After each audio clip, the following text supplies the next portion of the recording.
Don't come back! Or you'll die! I was speechless when I suddenly received a call from my husband while I was on an overseas business trip. His voice was filled with a sense of urgency. Then, he repeatedly said, Do not come back to the country until I contact you. Before abruptly hanging up the phone. What on earth is going on? No matter how much I thought about it, I couldn't figure out what he meant. The ominous message left me feeling crushed by anxiety and fear. I tried calling him back to get a proper explanation, but I couldn't get through. Little did I know at that moment what kind of situation was unfolding. I am Nancy, 35 years old. I worked as a technician at a major manufacturer. 5 years ago, I married my husband Jason, who worked in sales for a trading company, and we've been living together ever since. Even though we were often busy and our paths didn't cross much, the time spent with him in the home we built when we got married was the most important thing to me. I often thought about how much fun it would be when we had children. I also dreamed of expanding our house one day to bring our parents to live with us. My in-laws live far away, and since we couldn't visit them often, it was a constant worry for me.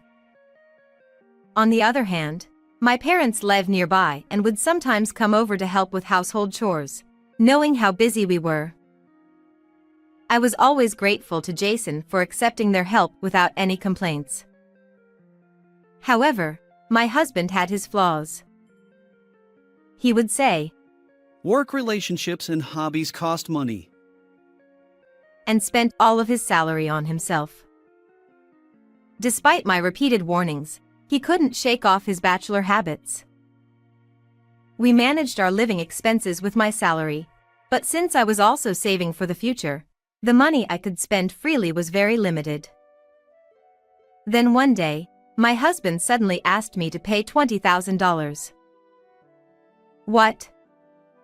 Such a large sum of money? What for? I became a guarantor for a friend. He said. But now I can't get in touch with him, so I have to pay. I was shocked that he had become a guarantor without my knowledge, and I turned pale at the amount of $20,000. However, my husband remained unfazed. He then showed me a bank book and said, We can use this to pay. I froze when I saw the bank book. It was my account, where I had been saving little by little each month for when we had children. Wait. You can't use that. I've worked so hard to save it. Why? There's no point in keeping money you won't use. You can't have kids anymore anyway, so it's just wasted money. That's terrible. I was devastated by his cruel words and his mocking laugh. I couldn't stop the tears from flowing, and I was unable to say anything more. It hurt so much to have my efforts and hopes for the future dismissed. Jason didn't care that I was crying. He went into his study and ignored me for the rest of the night, not coming out until the next morning, despite my attempts to talk to him through the door. The next morning, after a sleepless night, I realized I couldn't let my husband have his way. I had to make sure he didn't use that savings. So, after Jason left for work, I went into his study to search for the bank book and card. But no matter how thoroughly I searched the room, I couldn't find them anywhere. Panicking at the thought of being too late, I called my husband, but he didn't answer. Eventually, I received a message from him saying, I'm on a business trip and won't be back for a few days. 3 days later, when I returned home from work, I found the bank book and card carelessly left on the living room table. With a sense of dread, I quickly checked the bank book and saw that all the money I had saved had been withdrawn. How could he do this to me? I was heartbroken and furious, and I couldn't stop crying. Although I had been concerned about his extravagant spending, I had tolerated it because we managed to get by. But at that moment, my patience reached its limit. However, just when I thought we needed to have a proper discussion, I was assigned an overseas business trip. I was entrusted with a major project, and the duration was at least 1 month, possibly extending to 3 months. In addition to my usual work, my days off were often consumed by preparing for the trip. Meanwhile, my husband seemed to be deliberately avoiding me, and there were many days when we didn't see each other at home. In the end, without having the chance to talk things through with him, I left for my overseas assignment. A month and a half later, I was pleased to find that the work was progressing well, and I could return home earlier than expected. During my time abroad, my husband was often unreachable by phone, and our communication was limited to messages. Despite my lingering frustration with him, the pressure of work and the unfamiliarity of living abroad left me feeling anxious and lonely. When I emailed him about my return date, he uncharacteristically called me back immediately. Don't come back yet! Or you'll die! He said urgently. I was momentarily stunned by his sudden outburst. What he told me next was incredibly shocking. Actually, I was away on a business trip for 2 days, and when I got back, the house had been ransacked. Someone apparently broken through a smashed window. What? We got robbed. No, nothing valuable was stolen. But your room was in the worst condition. They said it might have been a crime motivated by revenge. Since the perpetrator hadn't been caught yet, and there was a danger in returning home, my husband emphasized.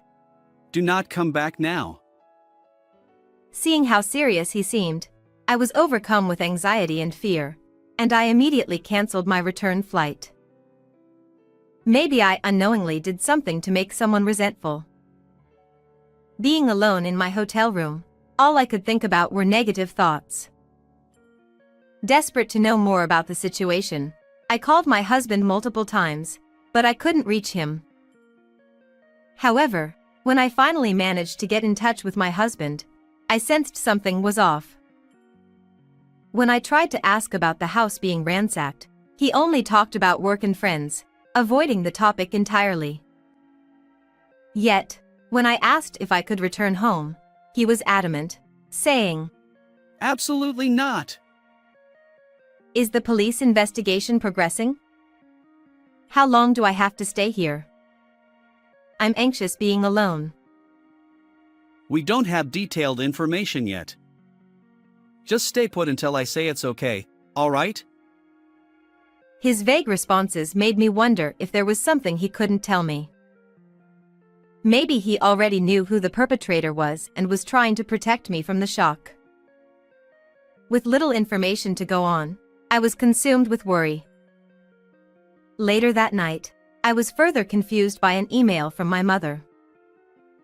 She said my husband had told her that my work wasn't going well and that there was no definite return date. I couldn't understand why he would lie like that, but I continued the conversation with my mother, not wanting to worry her. Still, waiting for updates while being overseas, clueless about what was happening, was pure agony. I decided I had to see for myself what was going on. Unable to bear it any longer, I decided to return to America without telling my husband. The next day, I secretly returned to America and headed straight home. I will accept whatever happens. It will be all right. I reassured myself as I got out of the taxi in front of the house, only to be shocked to find that it was up for sale. Contrary to what my husband had told me, the house hadn't been ransacked, and the windows weren't broken. I unlocked the front door and cautiously stepped inside, only to find the place completely empty.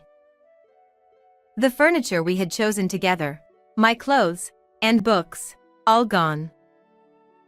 I had mentally prepared myself for danger upon my return, but the reality that greeted me was beyond anything I had imagined. Not understanding what was going on, I knew I needed to find Jason. Since I had returned without telling him, I couldn't ask him directly where he was.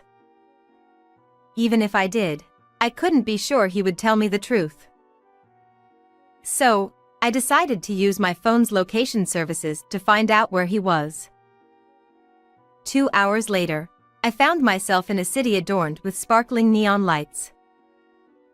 I was keeping watch in front of a certain club when my intoxicated husband stumbled out, supported by a female staff member. The house is likely to sell for a good price, and with my gloomy crying wife not coming back for a while, I'm free to have the time of my life. Clearly under the influence, he didn't hold back his loud, cheerful demeanor. The woman linking arms with him asked, "Are you not going to leave your wife?" Ha ha. He crudely laughed it off. That woman is my cash cow.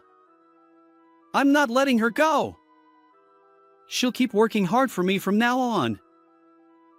With those words, he pulled the woman closer by her shoulder.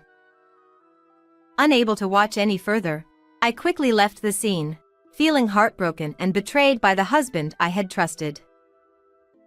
Wiping away tears repeatedly, I told myself, no more tears. I have to be strong. Summoning up my courage, I resolved to plan and execute something despite my faltering heart. A week later, in the evening, I headed to the hotel and sat in the lobby, waiting for a certain person. About an hour later, a man in a branded suit and luxury watch arrived and stopped by the reception. Finally, the moment had come. After taking a deep breath and giving myself a slap on the cheek to gather my resolve, and I walked towards him. The man, emanating a strong scent of cologne, visibly startled and took a step back when he saw my face. What are you doing here? Waiting for you, Jason. As I approached my husband, he clicked his tongue and glared at me. Who do you think you are, ignoring my words and coming back home like this? Meeting after 2 months, those were his first words to me, and my anger reached its peak. How dare you say that? My shout echoed through the hotel lobby, drawing the attention of staff and guests alike. Among them, the most surprised was my husband himself. He looked flustered. Let's go to the room and talk first. He grabbed my arm and started walking. I stared daggers at his back in silence. Upon entering the room, my husband threw his bag down and took off his jacket, pushing it towards me. He gestured with his chin for me to hang it up. Who does he think he is, acting all high and mighty at a time like this? He doesn't understand anything. Filled with anger, I threw the jacket back at him defiantly, catching him off guard with my unprecedented rebellious attitude. I came back home to see the truth with my own eyes. Ha! What are you talking about? You mentioned before about being a guarantor for your friend. Give me his name, contact information, and workplace. I'll tell him to repay the money quickly. I confronted my husband with a piercing stare. But he looked bewildered, as if he didn't know what I was talking about. It was incredibly painful for me, yet it seemed like something he could easily forget. That realization filled me with unbearable frustration. Oh. As if recalling something, he lifted his head and reluctantly loosened his tie. Letting out a deep sigh, he resigned himself. The thing about being a guarantor for my friend. It was a lie. He confessed. To my shock, the $20,000 debt turned out to be from my husband's reckless spending. Unlike you, I have expenses to maintain social connections.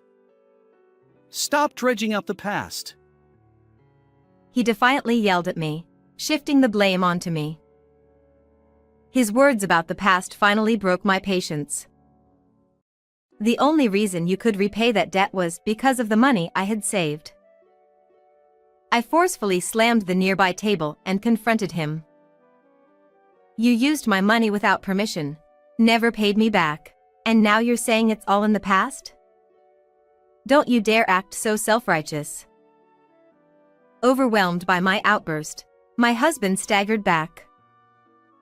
I took a deep breath to calm myself down. Then, shall we talk about the $50,000 debt you accumulated while I was away? At those words, my husband turned pale.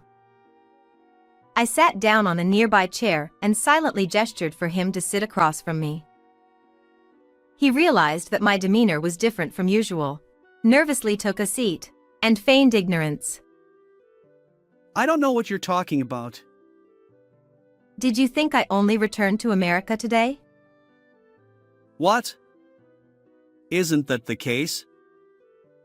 I've been back for some time.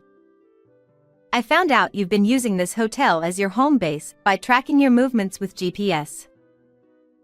I looked at him coldly, and he lowered his head, sweat beading on his forehead. I've had the chance to investigate your activities until today. Taking advantage of my absence due to the overseas business trip, my husband had been frequenting clubs and extravagantly partying with women. Additionally, he had been splurging on expensive limited edition brand items and gambling away money. As a result, in just a month and a half, he had racked up an astounding $50,000 in debt. To cover this debt, he had sold our house without my consent. That house, with its prime location and meticulously designed rooms, was a highly desirable property. Even I, a layperson, knew it would sell quickly. The appraisal of the house exceeded my husband's expectations, prompting him to decide on an immediate sale. However, upon receiving my notification of return, he panicked and lied to prevent it. Our home has been vandalized and is unsafe. How exactly did you plan to explain selling the house to me? I thought I could convince you that a house someone broke into was bad luck, so we should move. His cunning left me speechless, and I let out a deep sigh. Did you really think you could sell the house without consulting me? Seeing his face pale, I slammed a set of documents from my bag onto the table.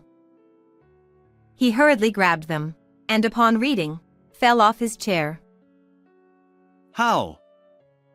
How did this happen? The documents nullified the house sale contract he had signed. He was visibly shaken, holding his head in disbelief. Too bad your plan didn't work out.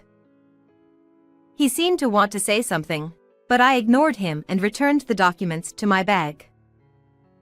The cost of building our house was covered by the money I had saved diligently since my single days, so the house was in my name. For anyone other than the title holder to sell the house, my consent was required. My husband had forged a power of attorney without my consent. Naturally, such a contract was invalid, so I informed the real estate company and took the necessary steps to nullify the sale. Forging a power of attorney is a serious crime. Hearing this, my husband began to tremble. Oh, and there's another crime you're guilty of. My husband had been embezzling money from his company. Whenever his fraud was about to be discovered, he would shift the blame onto his subordinates. One of these subordinates, who had grown suspicious of being repeatedly blamed for things he hadn't done, had found evidence of my husband's wrongdoing. How? How did this happen? Your subordinate Harrison is an old classmate of mine. He's a bit clumsy but very serious and responsible. While investigating my husband's activities, I coincidentally reconnected with Harrison. Upon learning each other's situations, we decided to work together. My husband looked shocked, but then quickly scoffed and defied me. I'm well regarded at the company. I don't know what Harrison found, but no one will believe a guy who's constantly being written up. When I heard those words, a deep sense of disgust welled up inside me. I couldn't believe he was shifting blame onto a hard-working subordinate without any remorse for his own misconduct. My husband was still sitting on the floor and looked up at me with a sneer. I don't know what you're misunderstanding, but it won't be Harrison who reports you to the company. It's me. What?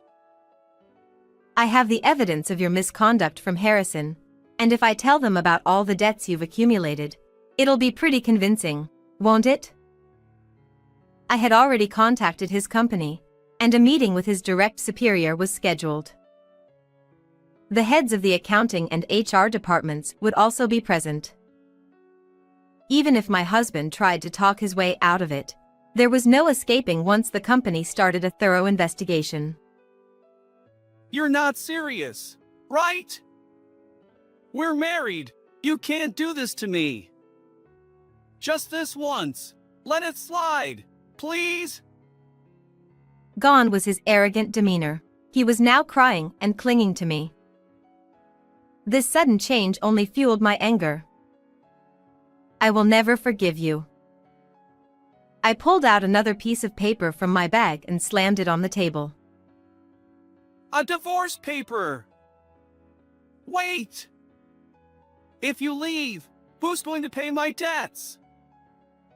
You should repay your own debts. It's only natural.